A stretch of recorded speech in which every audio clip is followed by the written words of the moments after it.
উটিতে আজকে আমাদের প্রথম দিন এবং প্রথম দিনের ভিডিওতে আপনাদের সবাইকে স্বাগত জানাচ্ছি। আমি বাপন। আমরা 2 দিন উটিতে ঘুরবো, তারপরে হচ্ছে কোয়েম্বাটুরে যাব, ওখানে আদিযোগী মন্দিরটা দেখে আমরা কলকাতার উদ্দেশ্যে ফ্লাইট ধরব। আজকে আমরা সারাদিনের জন্য একটি প্রাইভেট কার ভাড়া করেছি 1800 টাকা দিয়ে, 1800 রুপি দিয়ে আর কি। এই গাড়িটি আমাদের সারাদিন ঘোরাবে। প্রথমে আমরা চলে এসেছি বোট হাউসে। এই বোট হাউস দেখে আমরা আমাদের পরবর্তীতে থ্রেড গার্ডেন দেখব। থ্রেড গার্ডেন হচ্ছে এই বোট হাউসেরই উপর অপোজিট সাইডে। চলুন আগে আমরা বোট হাউসটি দেখি। এটি হচ্ছে বোট হাউসের টিকিট কাউন্টার। বোট হাউসের এন্ট্রি টিকিট হচ্ছে 15 রুপি, স্টিল ক্যামেরার জন্য 30 রুপি এবং ভিডিও ক্যামেরার জন্য 150 রুপি। বোট হাউসের এটি হচ্ছে পার্কিং রোড।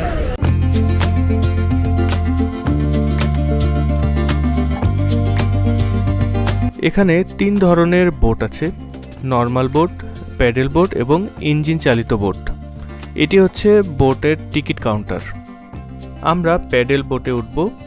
এখানে বোটে ওঠার জন্য 30 মিনিটের জন্য আমাদেরকে দিতে হবে 150 রুপি করে, টোটাল 300 রুপি। আর 300 রুপি দিতে হবে সিকিউরিটি ডিপোজিট হিসেবে। যদি আমরা 30 মিনিটের বেশি সময় থাকি তাহলে আর সেই টাকাটা ফেরত দেবে না, আর 30 মিনিটের মধ্যে ঘুরে আসলে সেই টাকাটা ফেরত দিয়ে দেবে। প্যাডেল বোট কয়েক রকমের আছে, এখানে 2 জন বসা যায়, আবার 4 জন বসারও বোট আছে। আর ইঞ্জিন চালিত বোটে 8 জন বসা যায়। আমরা প্যাডেল বোটের কাউন্টারে চলে এসেছি। এখান থেকে আমরা লাইফ জ্যাকেট পরে প্যাডেল বোটে উঠব।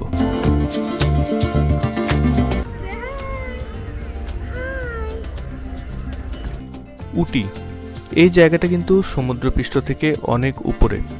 এদিকে চারধারে পাহাড়, এমনকি এই শহরটিও কিন্তু পাহাড়ের উপরেই অবস্থিত।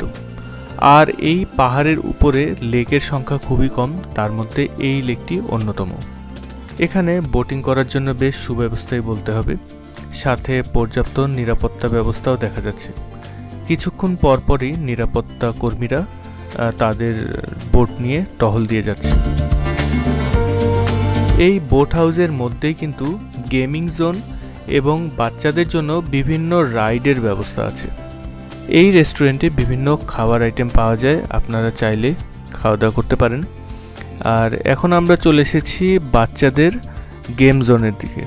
এখানে বিভিন্ন বয়সী বাচ্চাদের খেলার জন্য বিভিন্ন রকম আইটেমের ব্যবস্থা আছে, আপনারা এক নজরে দেখে নিন।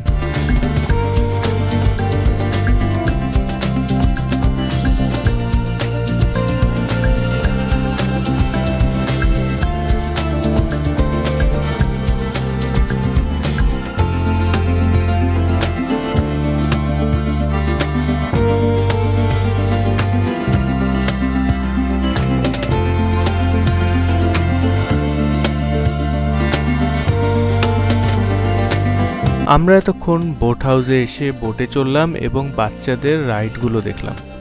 এখন আমরা এখান থেকে বের হয়ে থ্রেড গার্ডেনে যাব। বোট হাউসের ঠিক অপোজিট দিকে হচ্ছে থ্রেড গার্ডেন।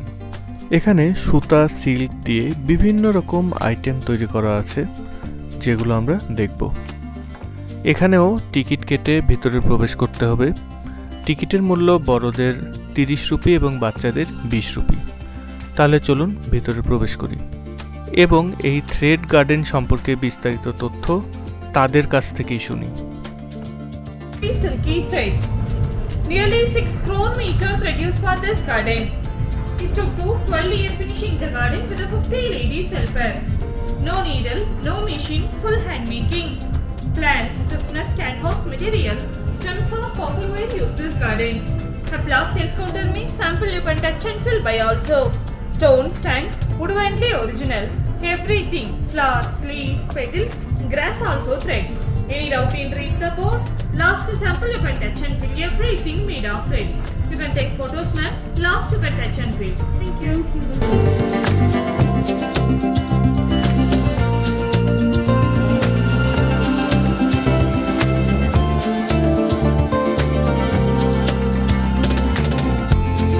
এই থ্রেড গার্ডেনে তাদের একটি সেলস কাউন্টার আছে। এখানে তাদের তৈরি বিভিন্ন জিনিসপত্র পাওয়া যায়। আপনারা চাইলে আপনাদের বাড়ির জন্য এইসব জিনিসপত্র কিনে নিয়ে যেতে পারেন। শোপিস হিসেবে সাজিয়ে রাখলে ভালোই লাগবে। আমরা থ্রেড গার্ডেন থেকে বের হয়ে গেলাম এবং আমাদের পরবর্তী গন্তব্য হচ্ছে ওয়্যাক্স মিউজিয়াম। আমরা চলে এসেছি ওয়্যাক্স মিউজিয়ামে। এটার নাম হচ্ছে ওয়্যাক্স প্ল্যানেট। বোট হাউস থেকে এই ওয়্যাক্স প্ল্যানেটের দূরত্ব কিন্তু একেবারেই কম। আর এই ওয়্যাক্স প্ল্যানেটের সাথেই আছে থান্ডার ওয়ার্ল্ড। এখানে ওয়্যাক্স প্ল্যানেট ছাড়াও আরও বিভিন্ন আইটেম আছে।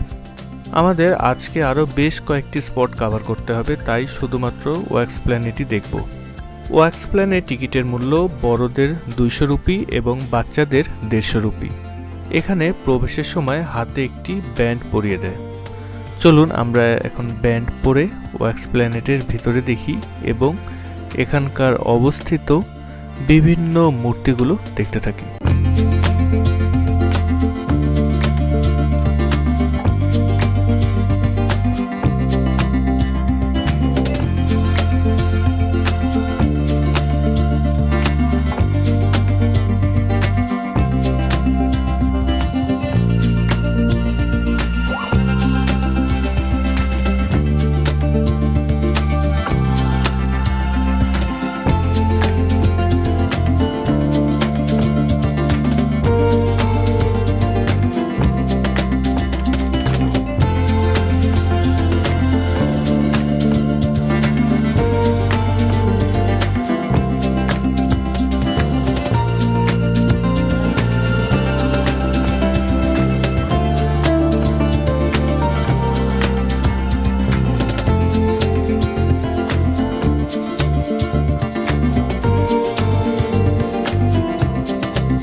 এখানে বিভিন্ন দেশের সব বিখ্যাত ব্যক্তিবর্গের চমৎকার স্ট্যাচু তৈরি করা আছে।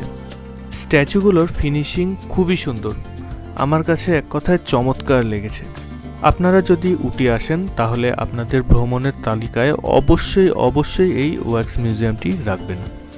ওয়্যাক্স মিউজিয়াম দেখে আমাদের পরবর্তী গন্তব্য হচ্ছে টি ফ্যাক্টরি মিউজিয়াম এবং চকলেট ফ্যাক্টরি। আবহাওয়া কিন্তু সকাল থেকে ভালোই ছিল, তবে হঠাৎ করে মেঘ করে আসলো এবং সেই সাথে বৃষ্টি। কেরালায় ওনাম ফেস্টিভ্যালের ছুটি থাকায় প্রচুর মানুষ এসেছে উটি ঘুরতে। আর আমরাও এই ভিড় ঠেলে এখন প্রবেশ করছি টি ফ্যাক্টরি মিউজিয়ামে। এখানে প্রবেশ মূল্য হচ্ছে জনপ্রতি 10 রুপি।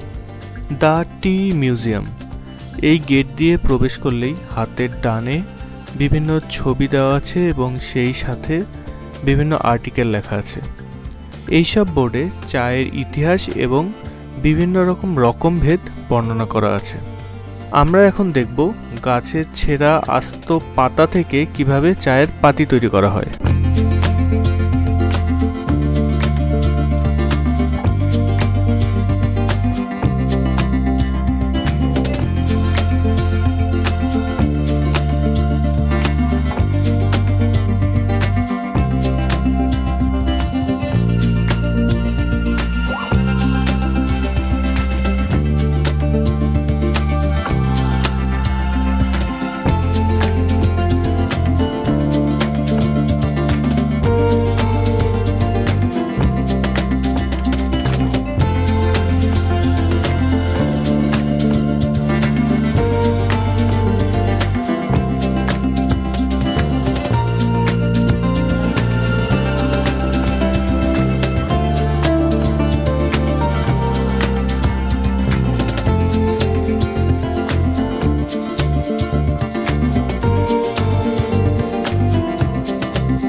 আমরা এতক্ষণ টি ফ্যাক্টরি দেখলাম।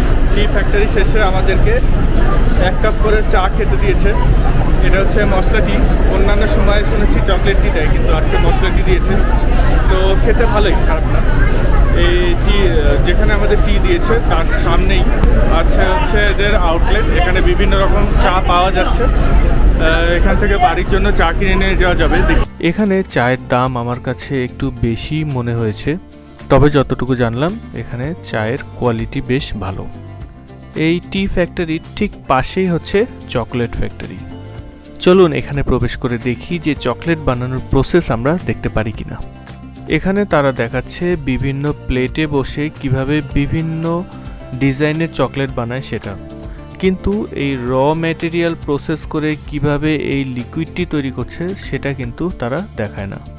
আমি আশা করেছিলাম যে টি ফ্যাক্টরির মতো ডিটেলস প্রসেসটা তারা দেখাবে, কিন্তু সেটা তারা দেখালো না। তো যাই হোক, এই চকলেট ফ্যাক্টরির মধ্যেই তাদের সেলস আউটলেট আছে। এখানে বিভিন্ন রকম চকলেট, সেই সাথে 100 গ্রামের দাম কত তা কিন্তু এখানে উল্লেখ করা আছে। বাইরের চেয়ে এখানে চকলেটের দাম কিছুটা বেশি, তবে এখানকার চকলেটের কোয়ালিটি কিন্তু খুবই ভালো। এখান থেকে কিছু চকলেট কিনে নিয়ে আমরা এখন যাব ডোড্ডাবেটা পিকে।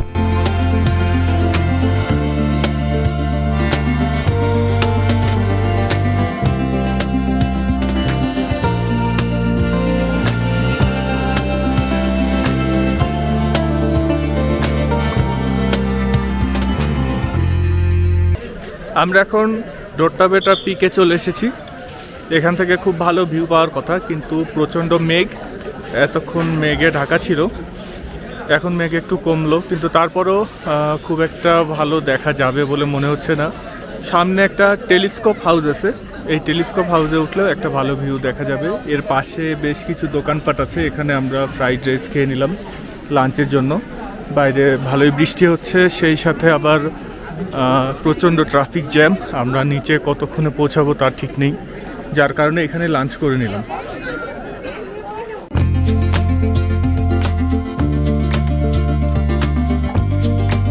চারিদিকে প্রচণ্ড মেঘ, তাই পরিষ্কার কিছুই দেখা যাচ্ছে না, শুধু সাদা আর সাদা। এই টেলিস্কোপ হাউসে অনেকেই উঠেছে এবং সবাই বিভিন্ন দিক থেকে ভিউ দেখার চেষ্টা করছে, কিন্তু প্রচণ্ড মেঘ থাকায় দেখা যাচ্ছে না। দেখি কিছুক্ষণ অপেক্ষা করে দেখি যে মেঘ পরিষ্কার হয় কিনা। এখন মেঘ সরে গিয়েছে এবং চারিদিকে পরিষ্কার দেখা যাচ্ছে। এখানকার ভিউ আসলেই চমৎকার, অসাধারণ, দেখতে খুবই ভালো লাগছে। আমরা যখন মেঘালয় গিয়েছিলাম তখন দেখেছি যে মেঘ আসে, আবার কিছুক্ষণ অপেক্ষা করলেই কিন্তু সেই মেঘগুলো সরে পরিষ্কার হয়ে যায়। এখানেও ঠিক একই ঘটনা ঘটল এবং মেঘ সরে যাওয়ার জন্য আমরা এখানকার অপরূপ সৌন্দর্য উপভোগ করতে পারলাম। এই ডোড্ডাবেটা পিক দেখে আমাদের পরবর্তী গন্তব্য হলো বোটানিক্যাল গার্ডেন। আমরা চলে এসেছি বোটানিক্যাল গার্ডেনে। এই বোটানিক্যাল গার্ডেন সকাল 7টা থেকে সন্ধ্যা 6:30 পর্যন্ত খোলা থাকে। এখানে টিকিটের মূল্য বড়দের জনপ্রতি 50 রুপি এবং বাচ্চাদের জনপ্রতি 30 রুপি। টিকিট কেটে আমরা বোটানিক্যাল গার্ডেনের ভেতরে প্রবেশ করেছি। বোটানিক্যাল গার্ডেন আপনারা দেখতে থাকুন, সেই সাথে আমাদের হোটেল সম্পর্কিত কিছু তথ্য আপনাদেরকে জানিয়ে রাখি। আমরা আমাদের একটি ব্যক্তিগত কাজে ক্যালিকেট গিয়েছিলাম। ক্যালিকেট বিচের একটি ভিডিও আমার চ্যানেলে আপলোড করা আছে, আপনারা যদি চান দেখে নিতে পারেন। ক্যালিকেট থেকে একটি ট্যাক্সি ভাড়া করে আমরা গতকাল রাতে উটি এসে পৌঁছেছি এবং এখানে এসে গ্রিন অ্যাপেল নামে একটি হোটেলে উঠেছি। এই গ্রিন অ্যাপেল হোটেলটি রেল স্টেশনের বেশ কাছে অবস্থিত। হোটেল থেকে হেঁটে হেঁটেই রেল স্টেশনে যাওয়া যায়। হোটেলটি বেশ পরিষ্কার পরিচ্ছন্ন এবং সেই সাথে সেখানে গিজারের ব্যবস্থা আছে। উটির টেম্পারেচার কিন্তু সবসময় বেশ কম থাকে, তাই হোটেল নেওয়ার সময় অবশ্যই গিজারের ব্যবস্থা আছে কিনা তা আপনারা দেখে নেবেন। আমরা 2 দিন 2 রাতের জন্য হোটেলটি বুক করেছিলাম এবং আমাদের প্রতি রাতের জন্য ভাড়া দিতে হয়েছে 1500 রুপি করে, অর্থাৎ টোটাল 3000 রুপি আমাদের হোটেলে পে করতে হয়েছে। আমরা আজকে উটির বিভিন্ন স্পট ঘুরলাম। আগামীকাল আমরা টয় ট্রেনে করে উটি থেকে কুন্নুর যাব, তারপর কুন্নুরের স্পটগুলো দেখে আমরা কোয়েম্বাটোরে চলে যাব। এই হচ্ছে আমাদের ট্যুর প্ল্যান।